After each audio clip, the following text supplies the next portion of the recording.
অপসারিত হলেন কাজী নজরুল বিশ্ববিদ্যালয়ের উপাচার্য ডক্টর সাধন চক্রবর্তী।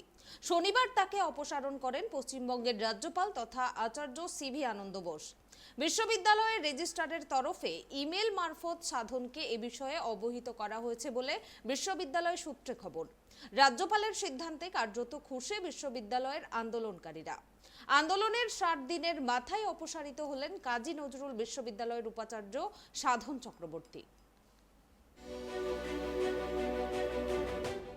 অবশেষে কাজী নজরুল বিশ্ববিদ্যালয়ের উপাচার্য সাধন চক্রবর্তীকে সরিয়ে দিলেন রাজ্যপাল ডক্টর সিভি আনন্দ বোস।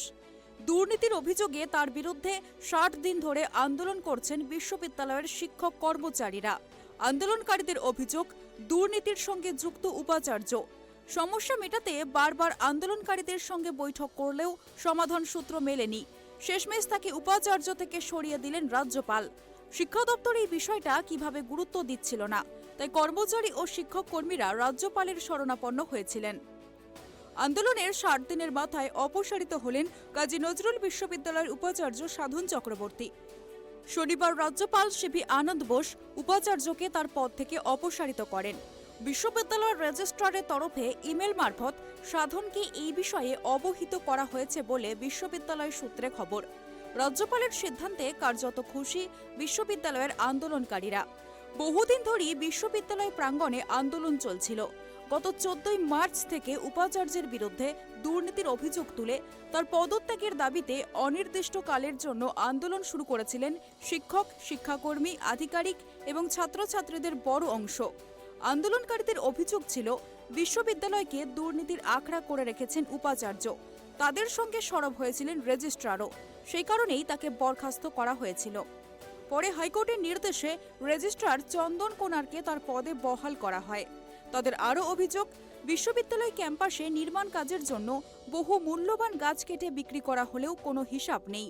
বিশ্ববিদ্যালয়ের বহু শিক্ষক শিক্ষিকা অনিয়মিত হওয়া সত্ত্বেও তাদের নিয়মিত বেতন দেওয়া হয়। তাদের মধ্যে অনেককে কোনোদিন বিশ্ববিদ্যালয়ে দেখাও যায়নি। মোট প্রায় 26 লক্ষ টাকার আর্থিক অনিয়মের অভিযোগ ছিল সাধনের বিরুদ্ধে। আন্দোলন চলাকালীন অচলাবস্থা কাটাতে বেশ কয়েকবার উদ্যোগী হন সাধন। আন্দোলনকারীদের সঙ্গে আলোচনায় বসলেও সমাধান সূত্র মিলছিল না। তারা উপাচার্যের পদত্যাগের দাবিতেই অনড় ছিলেন। বিশ্ববিদ্যালয়ে ঢুকতেও বাধাপ্রাপ্ত হচ্ছিলেন তিনি। শেষমেশ আদালতের দ্বারস্থ হন সাধন। হাইকোর্টের নির্দেশে পুলিশের সাহায্য নিয়ে শেষ পর্যন্ত উপাচার্য ডক্টর সাধন চক্রবর্তীকে কয়েকদিন আগে বিশ্ববিদ্যালয়ে প্রবেশ করতে হয়। কিন্তু সমস্যার সমাধান হয়নি। আন্দোলন চলতেই থাকে। এরপর গত 13 মার্চ থেকে উপাচার্যের বিরুদ্ধে দুর্নীতি সহ একাধিক অভিযোগ এনে তার পদত্যাগের দাবিতে বিশ্ববিদ্যালয়ের প্রশাসনিক ভবনের সামনে ধর্ণা অবস্থানে বসেন শাসক দল তৃণমূল কংগ্রেস অনুমোদিত অধ্যাপক ও শিক্ষাকর্মী সংগঠনের সদস্যরা। পরে সেই আন্দোলনে সামিল হয় পড়ুয়াদের একাংশ।